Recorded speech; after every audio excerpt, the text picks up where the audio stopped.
Oke,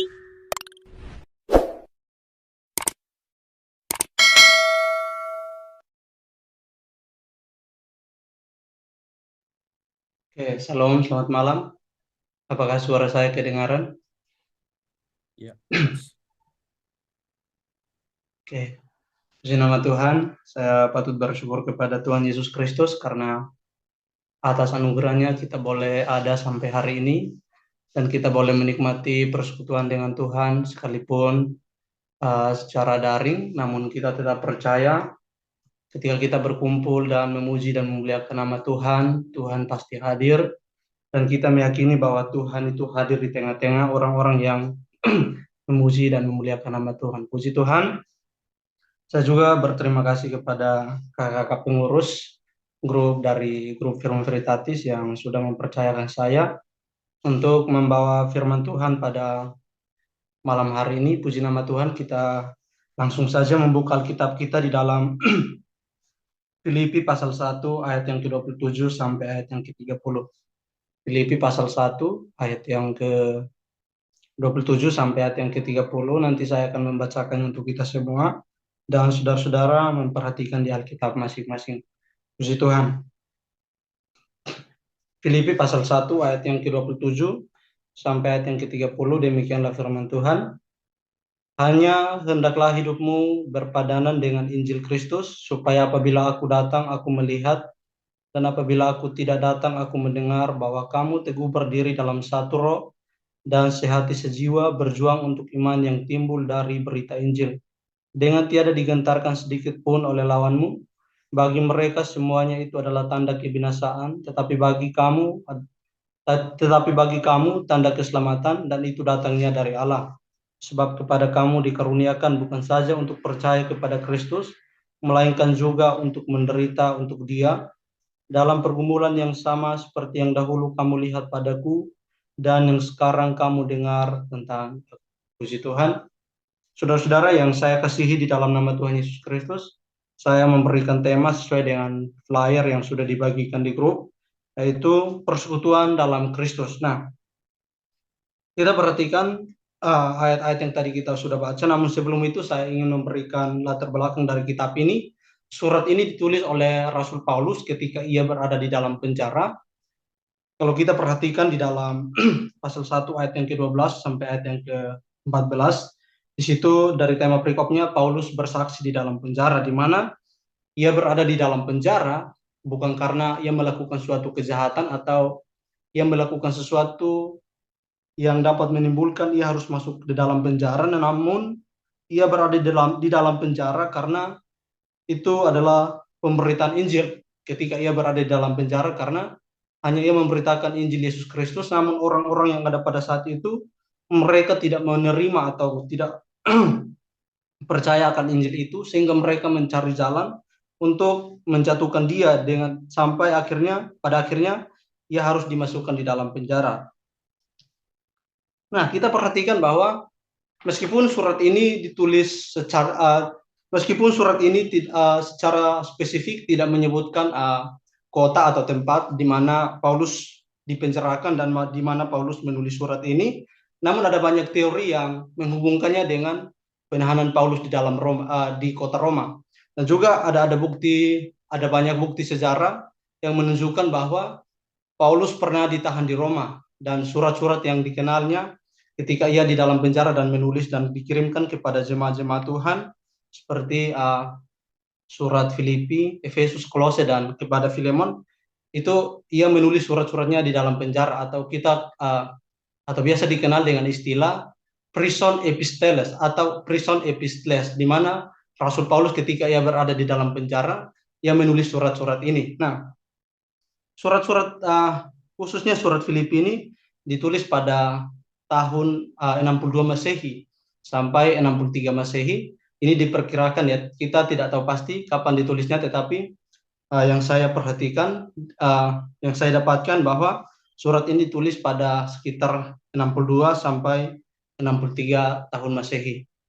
Nah, saudara-saudara yang saya kasihi di dalam nama Tuhan Yesus Kristus, Rasul Paulus menuliskan surat ini dengan tujuan untuk menguatkan iman-iman jemaat Tuhan yang ada di kota Filipi, karena pada saat itu ajaran sesat dan ajaran-ajaran lain sudah menyebar luas dan sudah masuk di tengah-tengah jemaat yang ada pada saat itu. Sehingga Rasul Paulus menuliskan bahwa kamu itu harus teguh berdiri di dalam iman dan kamu itu harus memperhatikan bahwa keselamatan yang kamu peroleh dan keselamatan yang kamu terima itu bukan daripada hasil kerjaan atau hasil pekerjaan yang dilakukan oleh mereka, namun itu semua terjadi karena anugerah daripada Tuhan. Sehingga Rasul Paulus menulis surat ini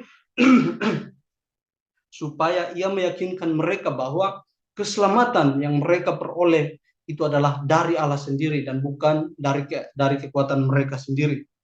Nah, saudara-saudara yang saya kasihi di dalam nama Tuhan Yesus Kristus, ketika kita berbicara tentang persekutuan dalam Kristus, itu adalah hal yang sangat penting karena dapat mempersatukan kita sebagai orang-orang percaya dengan Kristus, dan juga dapat mempersatukan kita sesama orang-orang percaya dan juga dapat mempersatukan kita di dalam tubuh Yesus Kristus.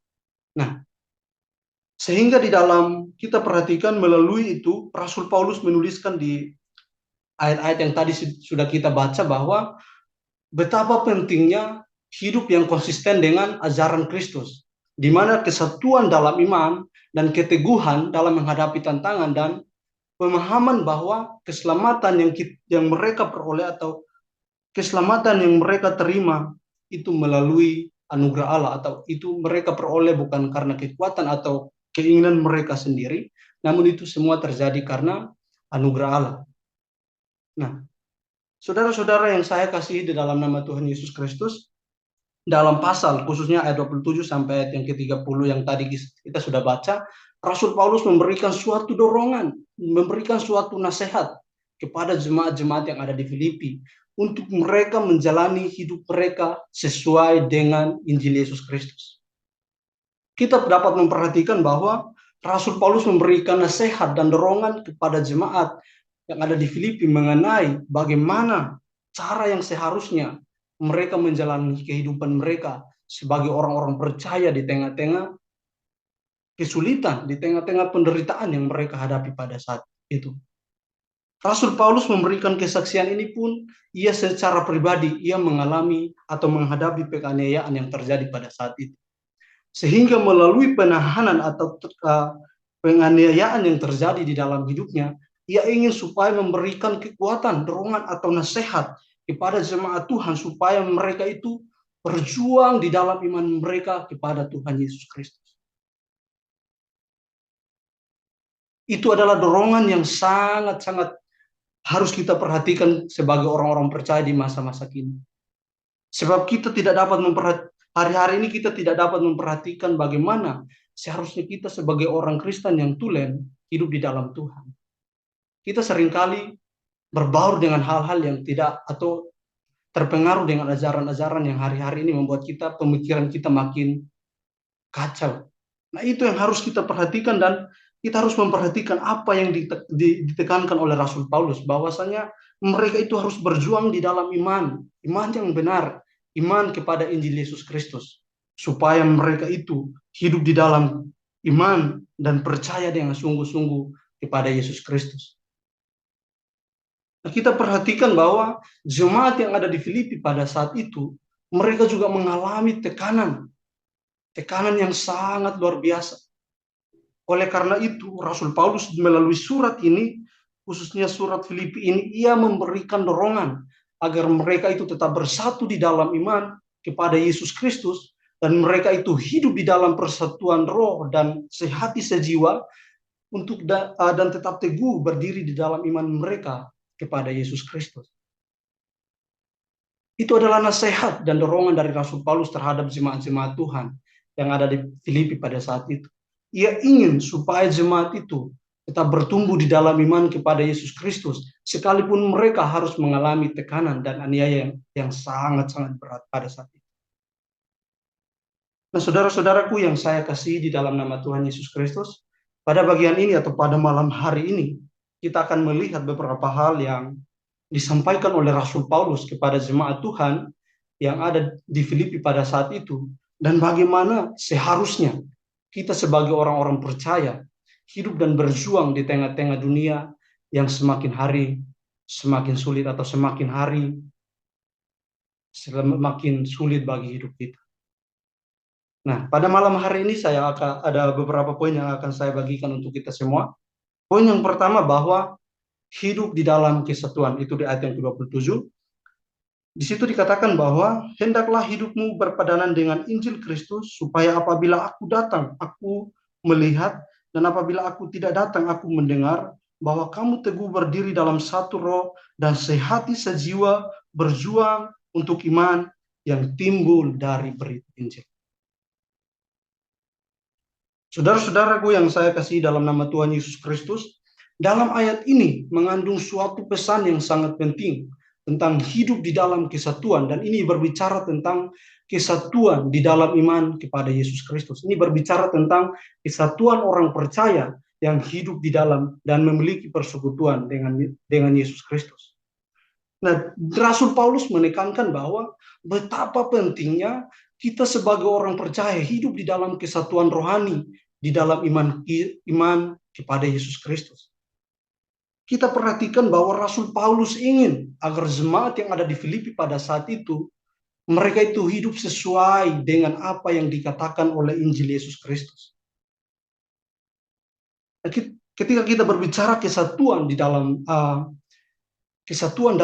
hidup di dalam kesatuan, maka kesatuan kita sebagai orang-orang percaya yang paling mendasar di dalam kehidupan kita adalah kesatuan kita di dalam tubuh Yesus Kristus. Itu yang harus kita perhatikan di hari-hari ini. Sebab ketika kita tidak hidup di dalam kesatuan di dalam tubuh Yesus Kristus, maka kita itu terpisah daripada tubuh itu, dan kita tidak akan mendapatkan bagian di dalam tubuh itu.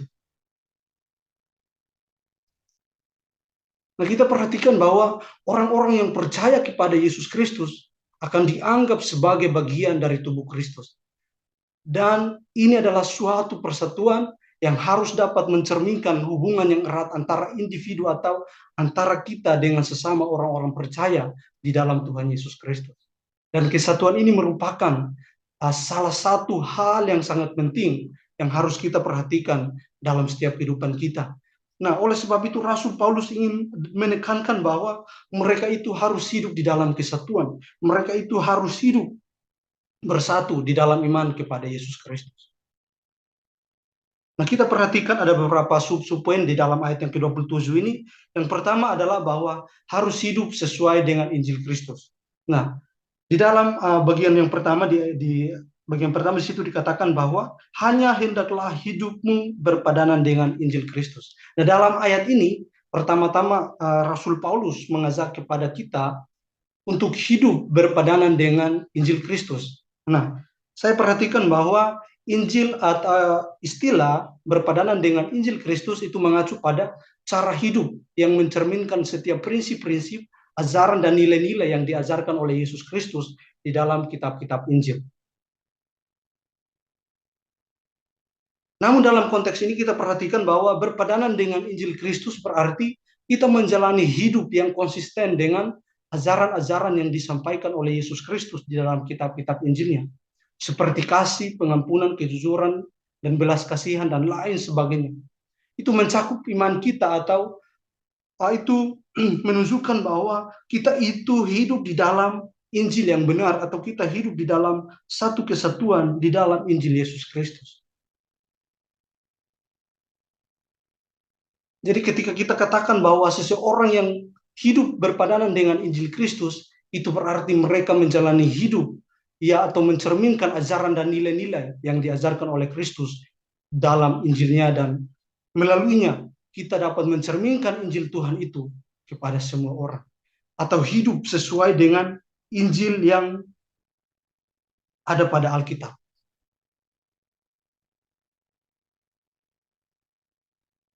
Saudara-saudaraku yang saya kasih di dalam nama Tuhan Yesus Kristus, kita harus memperhatikan hidup kita. Bahwa ketika kita hidup di dalam suatu kesatuan, di dalam iman kepada Yesus Kristus, yang pertama-tama hidup kita itu harus berpadanan, atau dengan kata lain harus sesuai dengan kebenaran firman Tuhan. Apa yang diajarkan oleh kebenaran firman Tuhan, itu adalah hal yang pertama yang harus kita tanamkan di dalam setiap hidup kita.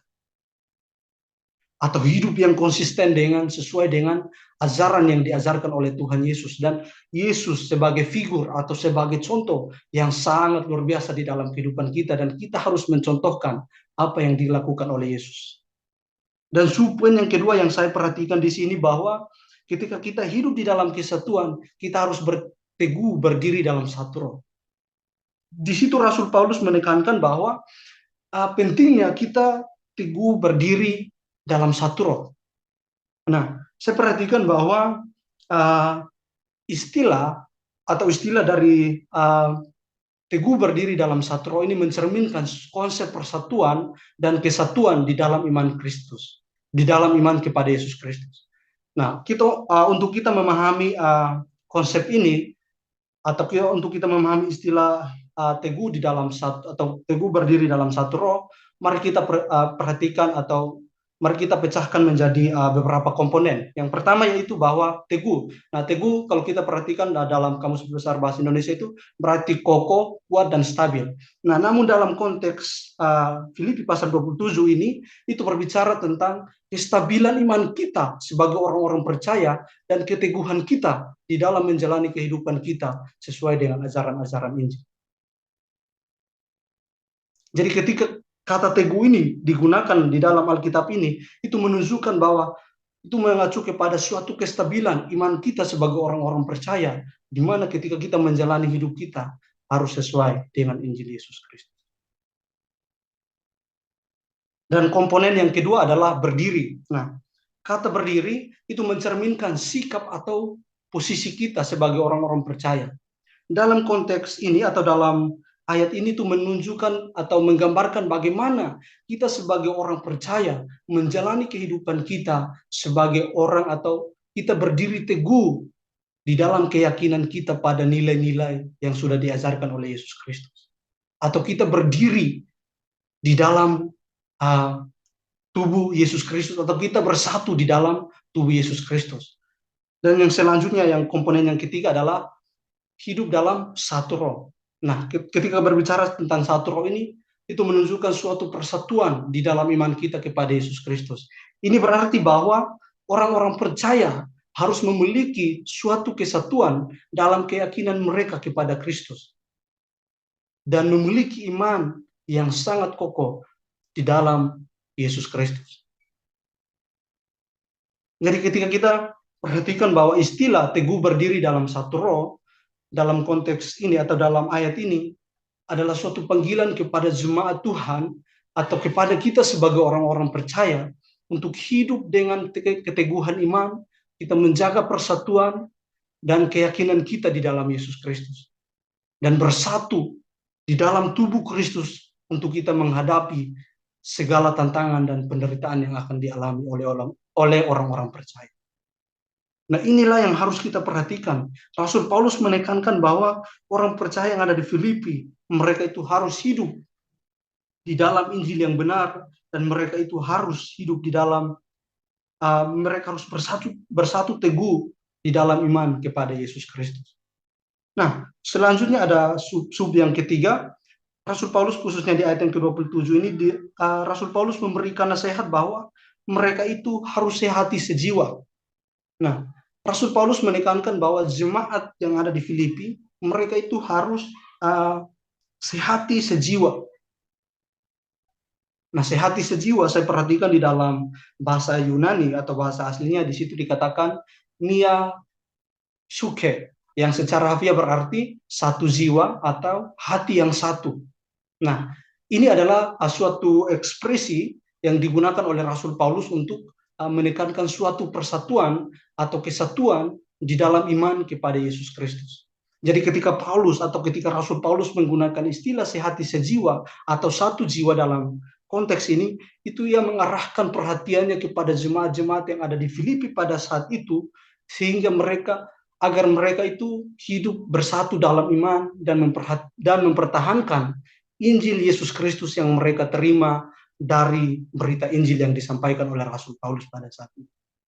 Jadi berita Injil yang mereka sudah dengar dari Rasul Paulus, mereka itu harus tanamkan di dalam hati mereka, dan mereka itu harus hidup di dalam Injil Yesus Kristus, teguh berdiri dalam satu roh, dan mereka itu harus satu jiwa atau mereka itu harus hidup dalam sehati untuk hidup dalam satu tubuh atau di dalam Yesus Kristus.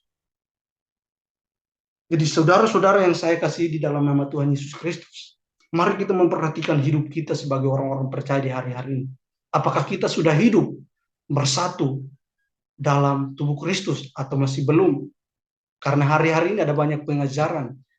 Ada orang yang memberitakan Injil atau memberitakan Yesus Kristus bahwa Yesus itu adalah ciptaan dan lain sebagainya, yang membuat orang-orang Kristen itu tidak hidup, tidak tenang, atau pikiran itu tidak tenang. Tetapi mari kita fokus kepada Alkitab bahwa Yesus adalah Tuhan dan Juru Selamat kita, dan kita harus mengimani dengan iman yang sungguh-sungguh bahwa Dia adalah pribadi kedua daripada Allah Tritunggal yang telah menjadi manusia, dan Ia telah datang ke dunia. Ia telah rela mati di atas kayu salib untuk menebus setiap dosa-dosa kita. Itu yang harus kita imani dan kita percaya, dan harus kita imani di dalam hati kita sebagai orang-orang percaya. Sehingga setiap ajaran sesat yang ada, kita boleh hidup sesuai dengan Injil kebenaran firman Tuhan. Amin.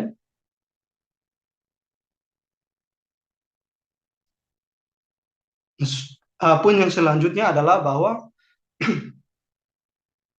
untuk persekutuan dalam Kristus adalah kita tidak boleh gentar terhadap lawan atau tidak gentar terhadap lawan. Di ayat yang ke-28 di situ Rasul Paulus menuliskan bahwa dengan tiada digentarkan sedikit pun oleh lawanmu, bagi mereka semuanya adalah tanda kebinasaan, tetapi bagi kamu tanda keselamatan, dan itu datangnya dari Allah.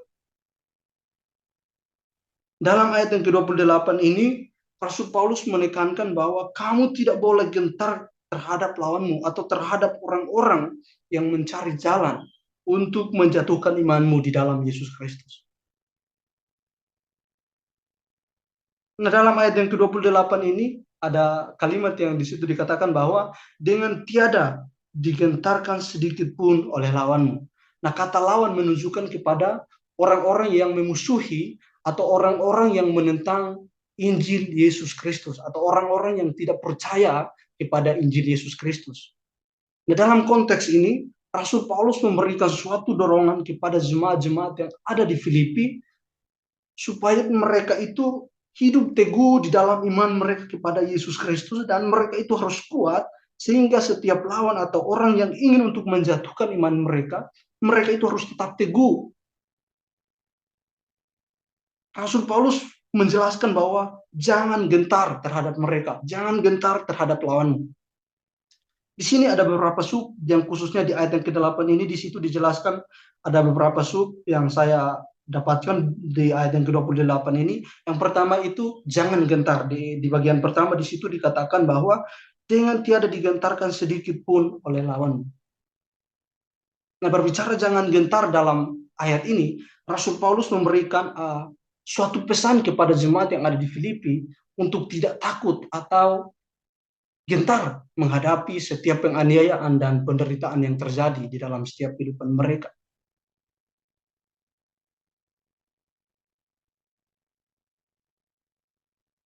Dalam ayat ini, kata gentar dapat diartikan sebagai rasa takut atau kecemasan dalam menghadapi suatu tekanan atau penindasan. Sehingga melalui itu, Rasul Paulus mengingatkan jemaat-jemaat yang ada di Filipi bahwa mereka itu tidak boleh gentar terhadap lawan, atau mereka tidak boleh takut terhadap orang-orang yang menentang iman mereka di dalam Yesus Kristus. Atau orang-orang yang menyembah berhala yang datang untuk membuat iman mereka itu goyah. Rasul Paulus menasihatkan mereka bahwa kamu itu tidak boleh takut. Kamu itu harus kuat di dalam imanmu kepada Yesus Kristus. Rasul Paulus memberikan arahan bahwa mereka itu harus hidup teguh dalam keyakinan mereka, dan terus memberikan kesaksian tentang Injil Yesus Kristus kepada semua orang. Dan mereka itu harus kuat dalam menghadapi setiap tantangan dan penindasan yang terjadi dalam setiap kehidupan mereka. Yang selanjutnya di situ dikatakan bahwa mereka itu adalah tanda kebinasaan bagi mereka yang menentang Injil Yesus Kristus. yang selanjutnya di situ dikatakan bahwa bagi mereka semuanya itu adalah tanda kebinasaan.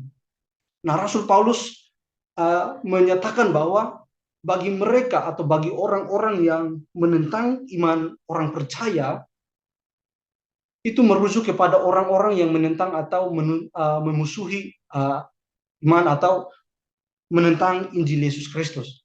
Nah, Paulus menggunakan kata kebinasaan untuk menggambarkan bahwa musuh-musuh yang membenci atau orang-orang yang membenci Injil Yesus Kristus, mereka itu akan mendapatkan suatu atau pada akhirnya mereka itu akan binasa di dalam api yang hidup atau di dalam api neraka.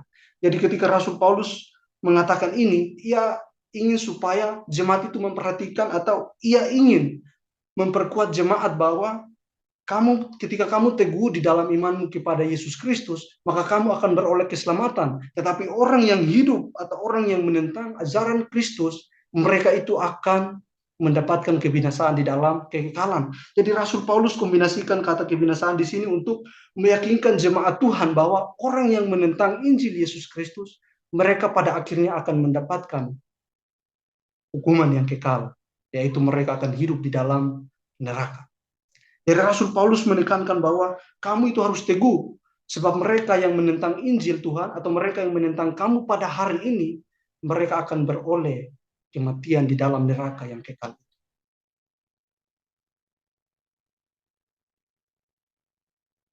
Kita perhatikan bahwa bagi Paulus, penentang atau orang yang menentang Injil adalah orang yang akan pada akhirnya itu akan binasa atau tidak akan memperoleh keselamatan. Dan selanjutnya Rasul Paulus tidak hanya menjelaskan bahwa orang yang membenci Kristus atau orang yang menganiaya orang-orang percaya itu mengalami kebinasaan, tetapi bagi orang yang percaya atau bagi orang yang percaya di dalam Injil Yesus Kristus, mereka itu akan selamat, dan itu datangnya dari Allah. Di ayat yang 28 di bagian terakhir di situ dikatakan bahwa tetapi bagi kamu tanda keselamatan, dan itu datangnya dari Allah. Nah, maksud Rasul Paulus ketika ia mengatakan bahwa tanda keselamatan itu datangnya dari Allah, ia menekankan bahwa keselamatan orang percaya adalah hasil atau anugerah daripada Allah sendiri. Dan itu tidak melalui hasil kita atau melalui pekerjaan kita. Kalau kita perhatikan di dalam pasal 2, di ayat yang ke-13, kalau saudara perhatikan di situ, khususnya pasal 2, Filipi pasal 2 ayat yang ke-13, di situ dikatakan bahwa karena Allah lah yang mengerjakan di dalam kamu baik kemauan maupun pekerjaan menurut kerelaan. Jadi ini berbicara tentang bahwasanya Allah itu yang mengerjakan keselamatan atau memberikan anugerah iman kepada orang yang percaya di dalam Yesus Kristus. Jadi itu bukan hasil daripada usaha kita sebagai orang-orang percaya. Jadi kalau saudara-saudara pada hari ini sudah selamat atau saudara sudah mengaku percaya kepada Yesus Kristus, kita harus meyakini bahwa itu datangnya dari Allah atau anugerah yang diberikan oleh Allah. Jadi kita jangan membanggakan diri kita bahwa saya orang Kristen karena itu adalah hasil usaha saya. Tidak. Itu adalah anugerah yang diberikan oleh Allah di dalam setiap hidup kita. Jadi iman itu adalah anugerah bagi kita yang percaya kepada Yesus Kristus. Nah, keselamatan sebagai anugerah adalah Paulus mengajarkan bahwa keselamatan adalah hadiah atau anugerah yang diberikan oleh Allah kepada orang-orang yang percaya. Orang yang tidak memperoleh keselamatan orang yang tidak dapat memperoleh keselamatan dengan usaha sendiri dan dengan melakukan perbuatan baik, itu akan memperoleh kebinasaan atau dengan kata lain begini, orang yang mengakui bahwa ia mendapatkan keselamatan itu karena ia berbuat baik atau memberitakan Injil atau ia berbuat baik kepada sesamanya. Kalau orang percaya bahwa ia selamat karena melakukan perbuatan baik, itu adalah salah. Kalau di dalam Alkitab atau iman Kristen, kita sebagai orang percaya bahwa keselamatan yang kita peroleh itu adalah anugerah daripada Allah. Dan ketika kita berbuat baik, itu adalah bukti bahwa kita sebagai orang-orang percaya, kita sudah diselamatkan oleh Yesus Kristus di atas kayu salib. Amin. Jadi mari kita memperhatikan bahwa keselamatan yang kita peroleh itu datangnya dari Allah sendiri dan bukan dari hasil usaha kita. Makanya Rasul Paulus menekankan di sini bahwa mereka itu harus percaya bahwa keselamatan yang mereka peroleh itu datangnya dari Allah dan itu adalah pemberian Allah kepada mereka. Makanya Rasul Paulus menekankan bahwa mereka itu tidak boleh takut atau tidak gentar terhadap lawan mereka. Mereka itu harus teguh berdiri di dalam iman kepada Yesus Kristus. Rasul Paulus ingin supaya jemaat yang ada di Filipi, ketika mereka diperhadapkan dengan keadaan tekanan atau penderitaan yang dialami, mereka itu harus teguh di dalam iman kepada Yesus Kristus. Demikian kita juga sebagai orang-orang percaya di masa kini. Ketika kita diperhadapkan di dalam keadaan yang tertekan, kita harus tetap teguh di dalam iman kita kepada Tuhan. Atau ada orang lain yang dapat datang memberitakan Injil yang lain. Rasul Paulus kalau kita perhatikan di dalam Galatia pasal 1 di situ dikatakan anatema, terkutuklah orang yang memberitakan Injil lain selain daripada Injil Tuhan. Anatema, terkutuklah dia. Jadi kita harus memperhatikan itu. Sebagai orang percaya, kita harus tetap teguh di dalam iman kita kepada Tuhan dan Alkitab sebagai sumber untuk kita terus membacanya sehingga iman kita itu tetap teguh di dalam Tuhan Yesus Kristus. Dan poin yang terakhir, poin yang ketiga yang saya ambil adalah bahwa iman itu dikaruniakan kepada orang-orang percaya. Di ayat yang ke-29 di situ dikatakan bahwa sebab kepada kamu dikaruniakan bukan saja untuk percaya kepada Kristus, melainkan juga untuk menderita untuk Dia. Rasul Paulus menginginkan jemaat yang ada di Filipi bahwa dalam menjadi orang percaya, tidak hanya percaya kepada Yesus Kristus, tetapi juga harus siap sedia dalam menanggung penderitaan karena iman di dalam Yesus Kristus.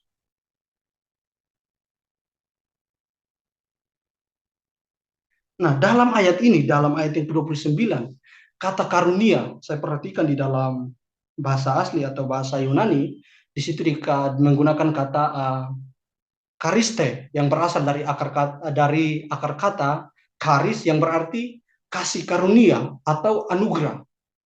Jadi ketika Rasul Paulus menggunakan kata karunia di dalam ayat yang ke-29 ini, itu berbicara tentang mengacu kepada anugerah atau pemberian dari Allah kepada orang-orang percaya, yaitu anugerah untuk percaya kepada Kristus dan juga untuk menderita untuk Kristus. Jadi kata karunia di dalam ayat yang ke-29 ini itu merujuk kepada anugerah atau pemberian yang diberikan oleh Allah kepada orang-orang percaya untuk hidup di dalam iman mereka kepada Tuhan. Artinya begini, pemberian itu, karunia itu dikaruniakan oleh Allah sendiri. Jadi anugerah keselamatan yang kita peroleh hari ini itu bukan dari hasil usaha kita, seperti yang tadi saya sudah jelaskan di sebelumnya bahwa anugerah keselamatan yang kita peroleh itu bukan dari hasil usaha kita, tetapi itu adalah pemberian Allah kepada kita yang percaya di dalam Yesus Kristus. Nah, di dalam ayat yang ke-29 ini sangat menarik, ada dua hal atau dua sub yang akan saya bagikan untuk kita semua supaya kita perhatikan sebagai orang-orang percaya. Di ayat yang ke-29 ini dikatakan bahwa sebab kepada kamu dikaruniakan bukan saja untuk percaya kepada Kristus, melainkan juga untuk menderita untuk Dia. Nah, Rasul Paulus menekankan bahwa kamu dikaruniakan iman bukan hanya percaya saja kepada Tuhan, tetapi kamu juga harus siap sedia dalam menderita untuk Kristus. Nah, dalam konteks ini, subpoin yang pertama, di situ dikatakan bahwa sebab kepada kamu dikaruniakan bukan saja untuk percaya. Nah, saya perhatikan bahwa Allah memberikan iman kepada kita untuk kita percaya kepada Kristus, atau Allah memberikan anugerahnya keselamatan kepada kita untuk kita percaya kepada Tuhan. Nah, dalam konteks ini, percaya kepada Kristus itu berarti mengacu kepada keyakinan kita bahwa dan mengakui bahwa Yesus itu adalah juru selamat, bahwa Yesus itu adalah pribadi kedua daripada Allah Tritunggal, dan Yesus itu adalah penyelamat bagi seluruh umat manusia, di mana Ia sudah mati di atas kayu salib untuk menebus setiap dosa-dosa kita. Jadi ketika kita percaya kepada Kristus atau kita percaya kepada Yesus, itu merupakan langkah pertama di dalam iman kita atau di dalam proses keselamatan kita. Artinya begini, bahwa ketika kita percaya kepada Tuhan, disitulah kita sudah selamat. Jadi ketika kita mengakui bahwa Yesus adalah Tuhan dan Juru Selamat, dan Dia adalah Allah pribadi kedua dari Allah Tritunggal, dan kita percaya dan mengakui bahwa Dia telah mati, telah bangkit, dan Ia telah naik ke surga, dan kita percaya dengan sungguh-sungguh dan kita mengakuinya dengan iman, maka kita memperoleh keselamatan pada saat kita mengakui bahwa Yesus adalah Allah dan Yesus adalah penyelamat bagi kita, dan Dia telah mati, bangkit, dan naik ke surga untuk menyiapkan tempat bagi kita sebagai orang-orang percaya. Jadi ketika kita percaya kepada Kristus, itu adalah langkah pertama kita untuk kita memperoleh keselamatan itu. Dan yang kedua adalah bahwa kita dikaruniakan iman bukan saja hanya percaya kepada Tuhan, tetapi yang lebih penting lagi adalah bahwa kita harus menderita untuk Kristus. Nah, pada bagian ini ada banyak orang percaya atau banyak orang Kristen hari-hari ini, seringkali kita bersungut-sungut ya. Saya ini sudah percaya jadi bebas, tidak akan mengalami hal-hal apa-apa. Tetapi malam ini kita perhatikan bahwa kita dikaruniakan iman, atau iman yang dikaruniakan oleh Allah bagi kita, itu tidak hanya percaya kepada Tuhan, tetapi kita juga harus rela menderita untuk Kristus. Nah, ini adalah hal yang sangat sulit. Ketika kita sudah berbicara panjang lebar tentang hidup bersekutu di dalam Tuhan, hidup dalam persekutuan, tetapi ketika kita sampai pada titik ini, menderita untuk Kristus, ada banyak orang Kristen yang mundur daripada ini. Mengapa? Karena iman mereka tidak kuat. Mereka itu hanya berpikir bahwa kita mengikut Tuhan itu kita akan memperoleh sesuatu yang berharga. Atau dengan kata lain, saya mengikut Tuhan karena saya ingin bahagia, atau saya mengikut Tuhan karena ada pasangan saya orang Kristen yang mengikut Tuhan, atau saya mengikut Tuhan karena dia itu ganteng, cantik, atau atau kita mengikut Tuhan karena hanya ingin untuk kita memperoleh sesuatu yang lebih baik. Tetapi kita tidak memperhatikan di bagian ini bahwa kita juga harus menderita untuk Kristus. Nah, ini adalah bagian yang sangat sulit bagi orang-orang percaya. Disinilah titik kita. Kita dapat melihat bahwa orang Kristen sejati dan orang Kristen yang hanya KTP.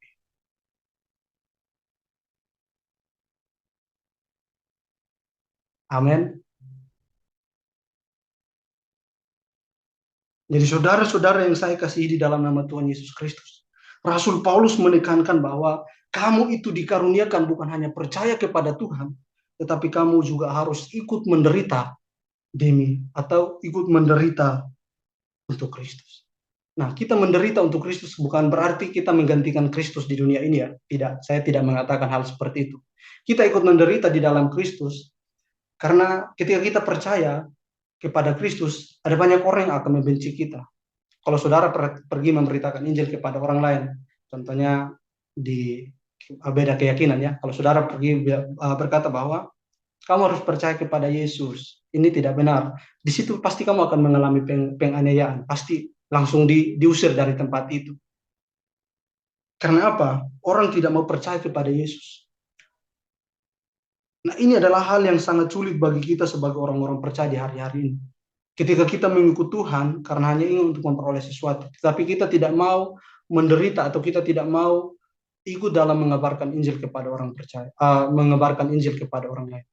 Nah, di sini saya ingin menekankan kepada kita semua bahwa dalam memberitakan Injil atau dalam memberitakan Injil untuk memberitakan Injil Tuhan, itu tidak hanya pendeta atau seorang guru Kristen, tidak. Tetapi itu semua orang percaya harus. Orang yang sudah percaya kepada Yesus, ia wajib dan harus memberitakan Injil kepada orang lain. Itu sangat tegas di dalam ayat ini. Jadi mari kita memperhatikan supaya hidup kita bukan saja hanya percaya kepada Tuhan. Selagi kita masih ada di dunia ini, mari kita mengambil bagian dalam memberitakan Injil kepada orang lain. Kita jangan menjadi orang percaya yang hanya istilahnya KTP lah, tanda bahwa dia orang Kristen, tapi sebenarnya tidak mau ikut menderita dalam pemberitaan Injil, atau tidak mau ikut terjun dalam pemberitaan Injil. Jadi mari saudara-saudaraku yang saya kasih di dalam nama Tuhan Yesus Kristus, mari kita sebagai orang-orang percaya, kita harus siap sedia, dan kita itu harus memiliki persekutuan di dalam Tuhan yang benar, di dalam Injil Yesus Kristus, dan kita itu harus hidup di dalam kesatuan. Sebagai orang percaya yang ada di sekitar kita itu kita harus hidup di dalam kesatuan. Kita tidak boleh tidak boleh terpisah satu sama yang lain, tetapi kita harus hidup satu di dalam imannya, itu di dalam tubuh Yesus Kristus, dan kita harus memiliki iman yang kuat dan kita tidak boleh gentar terhadap setiap lawan-lawan kita. Kita harus sekali Yesus tetap Yesus. Kita harus tetap mempertahankan iman kita di dalam Tuhan. Dan pada bagian terakhir, yang poin terakhir, bahwa kita itu dikaruniakan iman, kita dikaruniakan iman bukan saja hanya percaya kepada Tuhan, tetapi kita juga harus mengambil bagian dalam pemberitaan Injil selagi kita masih ada di muka bumi ini.